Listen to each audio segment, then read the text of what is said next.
On va s'entretenir avec vous, François Boyer. Vous êtes membre de l'opposition, comme on dit, en tout cas membre du groupe de Saint-Étienne Demain à la municipalité de Saint-Étienne. On a voté le budget dernièrement à la municipalité avec finalement des hauts et des bas, quoi. Oui, c'est le moins qu'on puisse dire. Enfin, déjà, je vous remercie pour cette invitation et puis bonjour aux auditrices et aux auditeurs de RCF. Oui, des hauts et des bas, on peut dire ça comme ça. Mais déjà, peut-être pour introduire quelques éléments de contexte. On va parler de coupe budgétaire. Bien sûr. Et il faut savoir que Saint-Étienne, c'est quand même la ville aux 4000 associations. C'est profondément ancré dans l'histoire de notre ville, notamment avec l'apparition des solidarités professionnelles. Saint-Étienne, c'est la ville pionnière du mouvement mutualiste, les associations d'éducation populaire, que ce soit les amicales laïques, les centres sociaux, les MJC, les maisons de quartier. C'est la richesse de notre ville et elles sont le socle de notre cohésion sociale. Le travail réalisé par ces structures sur le territoire est immense et souvent réalisé par des bénévoles qui n'ont pour autre motivation que la foi de leur engagement et pour rétribution le bonheur et le fruit de voir leurs efforts bénéficier à d'autres. Alors comment, effectivement, on coupe le budget aux associations, mais forcément, dans un contexte d'augmentation des prix de l'énergie, etc., comment on fait pour rester finalement avec les mêmes financements à tout le monde? On se dit finalement au bout d'un moment la balance est plus bonne, soit on coupe effectivement le budget à certains, soit on augmente les impôts de l'autre, quoi. Il n'y a pas 15 milliards de solutions, François Boyer. Bien sûr, on est sur un contexte financier qui est complètement inédit, avec un contexte international et une inflation notamment sur le coût de l'énergie. Nous sommes les premiers à dire que la construction d'un budget, du budget de cette collectivité est un exercice qui est périlleux, mais qui demande du discernement et surtout, ce que nous reprochons, c'est de la concertation. Il n'est pas acceptable que les structures associatives aient reçu dès début décembre et avant même la tenue du débat d'orientation budgétaire que nous avons eu, soit dit en passant, donc la semaine dernière en conseil municipal, un courrier les informant des baisses significatives qui allaient impacter très fortement leurs finances. À cette période, le budget prévisionnel des associations pour l'année 2023 était déjà réalisé et par le fait, c'est une remise en cause même de leur fonctionnement et pour certaines une question de survie alors que le nombre de dépenses était déjà programmé. Et quand je parle du manque de concertation, c'est un choix politique majeur. Ce que nous reprochons... Il y a eu des débats la semaine dernière quand même. Il y a eu des débats, mais ce que nous reprochons avant tout à l'exécutif, c'est que ce choix politique fort, les choix politiques, les orientations, les coupes, aient été pris de façon autoritaire par un tout petit groupe en faisant fi des institutions démocratiques. Typiquement, dans ce genre d'arbitrage, il doit être pris dans une instance démocratique par excellence, qu'est le conseil municipal. Si le législateur a prévu un débat d'orientation budgétaire obligatoire, c'est pas pour faire joli.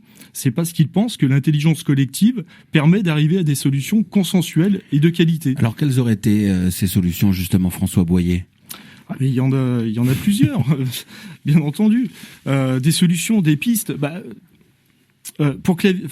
pour la ville, nous avons bien compris que les sources d'économie, elles vont se faire sur le dos des services offerts à la population, avec des privatisations, donc les serres municipales, des baisses de subventions aux associations, des fermetures d'équipements. On parle de la piscine de Villebeuf, des services municipaux, l'école de voile, probablement une mairie de proximité. On l'a appris en conseil municipal la semaine dernière. En temps de crise, et plus que jamais, le patrimoine de ceux qui n'ont rien, et il faut malheureusement le rappeler, un quart des Stéphanois et des Stéphanoises vivent sous le seuil de pauvreté, c'est le service public. Et nous avons la faiblesse de penser qu'en ces temps troublés, il est important de les préserver. Alors effectivement, il convient de trouver des solutions. Je suis d'accord avec vous, mais celles-ci, elles doivent être co-construites. Tout d'abord, quand Gaël Perdriau dit la ville n'a pas vocation à faire pousser des fleurs, donc nous fermons les serres municipales. On peut se poser la question si la ville a vocation à financer un golf municipal. On pose la question. À titre d'info, c'est 700 000 € de travaux pour mémoire sur les 2 dernières années. a-t-elle vocation à financer une patinoire ? Vous m'objecterez, bien sûr, là, que ici c'est Saint-Étienne Métropole, que voilà, c'est pas la ville de Saint-Étienne, mais quelque part, est-ce que c'est pas les mêmes élus qui siègent dans ces deux instances ? Est-ce que c'est pas les mêmes impôts ? Alors, est-ce qu'il faut tout enlever ? Est-ce qu'on enlève les serres municipales, le golf ? Est-ce qu'on privatise tout ? Du coup, François Boyer ? Bien sûr que non. Mais enfin, pour en revenir aux impôts, il s'agit quand même d'une forme d'hypocrisie sans nom. Quand Gaël Perdriau joue les vierges effarouchées en faisant de l'augmentation des impôts un totem pour la ville, alors que c'est la même équipe qui a voté une augmentation substantielle à Métropole pour financer des investissements métropolitains. Alors oui, il faut du courage politique dans cette période, comme celle peut-être de baisser les investissements au profit du fonctionnement, puisqu'il n'est pas possible légalement de financer du fonctionnement par de l'emprunt. Par ailleurs, la ville, elle dépense des sommes considérables toutes les années en finançant ce qu'on appelle des assistances à maîtrise d'ouvrage, alors que les compétences existent dans la grande majorité des dossiers en interne, et que ces AMO, elles sont là quelque part uniquement pour légitimer des choix politiques souvent contestables. Je pense qu'on peut réaliser des économies de ce côté-là aussi. Qu'est-ce que vous auriez fait si Saint-Étienne demain était finalement là à la mairie à la majorité, finalement en majorité à la mairie de Saint-Étienne, et qui avait eu comme ça aussi des augmentations, enfin dans la même situation finalement, des augmentations des prix de l'énergie, etc. Quelle concession, quelle chose vous auriez-vous abandonné ? On aurait gardé les serres municipales, on aurait enlevé le golf par exemple. Mais comme je viens de vous le dire, je pense que c'est le débat démocratique qui permet d'aboutir à des solutions. Et on n'est pas à l'abri d'avoir de bonnes idées. Et je pense que le débat d'orientation budgétaire tel qu'il s'est passé la semaine dernière avait rien de démocratique, parce que tout était déjà ficelé. Et si on se met autour de la table, là, bah les idées que je viens de lancer comme ça à la volée à l'instant, on aurait pu en discuter calmement sur un débat d'orientation budgétaire digne de ce nom. Le débat d'orientation budgétaire, je ne sais pas si vous avez suivi le conseil municipal lundi dernier, mais il était lunaire. Toutes les décisions ont été prises. Le document support de débat d'orientation budgétaire, on est tombé de notre chaise quand on l'a reçu. Il était vide et sans piste, sans... C'est la première fois depuis que vous êtes à la municipalité de Saint-Étienne que vous trouvez qu'il n'y a pas de débat comme ça sur les choix budgétaires. Avant, on pouvait discuter quand même avec la municipalité. Bah, on va dire que cette année, c'est le pire.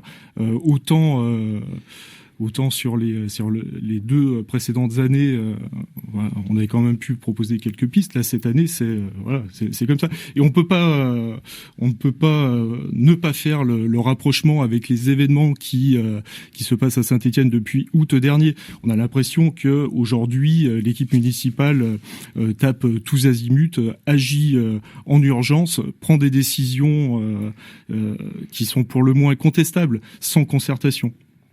Alors vous parlez effectivement de l'affaire, hein, comme on la nomme plus à Saint-Étienne. Finalement, ça ne bouge pas. Est-ce qu'on va faire... Alors voilà, hein, on l'a compris, les élus ne bougeront pas. Est-ce que François Boyer, à Saint-Étienne demain, on va continuer d'amener ça dans les débats, sur chaque conseil municipal, en sachant que de toute façon, il se passera pas grand-chose, quoi, pour l'instant? Alors l'abonné, enfin je pense que vous avez suivi le dernier conseil municipal. C'est pas, on n'a pas fait de déclaration par rapport à l'affaire. Mais par contre, sous-entendu. C'est sous-entendu. Mais cette affaire, entre guillemets, va pourrir tous les dossiers. Quand on parle de financement aujourd'hui, c'est très compliqué pour la ville d'aller taper à la porte de la région pour obtenir un financement quelconque. Donc forcément, ça impacte tous les dossiers du conseil municipal. Une grande partie. C'est ce que vous disent aussi les gens quand vous les voyez un petit peu dans la rue, etc. Oui, bien sûr, mais cette affaire est sur toutes les lèvres. Après, c'est hypocrite de penser que aujourd'hui à Saint-Étienne on ne parle pas de ça. Bien sûr, c'est sur toutes les lèvres. Est-ce que ça veut dire que vous avez envie qu'il y ait réélection d'un maire, c'est-à-dire on annule tout et on recommence? Non, c'est pas la question. La question aujourd'hui, c'est que la ville de Saint-Étienne a une image qui est déplorable par rapport à cette histoire. Nous, ce que nous demandons, c'est le retrait total de Gaël Perdriau de l'exécutif. Et que ce soit un premier adjoint, enfin un de ses adjoints de la majorité. On remet pas en cause la majorité de Gaël Perdriau pour le coup. Bien sûr, les électeurs ont parlé en 2020. Ils ont un mandat, il n'y a pas de souci. Un souhait quand même pour cette année 2023, François Boyer? Oui, qu'on retrouve un petit peu de sérénité et puis forcément de la co-construction. Si on arrivait à faire un peu de co-construction, je pense que tout le monde y gagnerait. Et puis, moi j'ai une grosse pensée quand même pour les associations aujourd'hui parce qu'elles se retrouvent dans une difficulté telle que beaucoup aujourd'hui ont peur pour leur survie. On en est là. Voilà. Est-ce qu'on a aussi un message positif à apporter aux Stéphanois? Un petit quand même. Ça serait bien. En ce moment, on est dans un contexte hyper anxiogène. On peut se dire que ça peut pas être pire. Bon, écoutez, ça sera déjà ça. François Boyer, merci beaucoup d'avoir été avec nous. Vous êtes membre du groupe Saint-Étienne. Demain, merci d'avoir été avec nous dans cette demi-heure de l'info.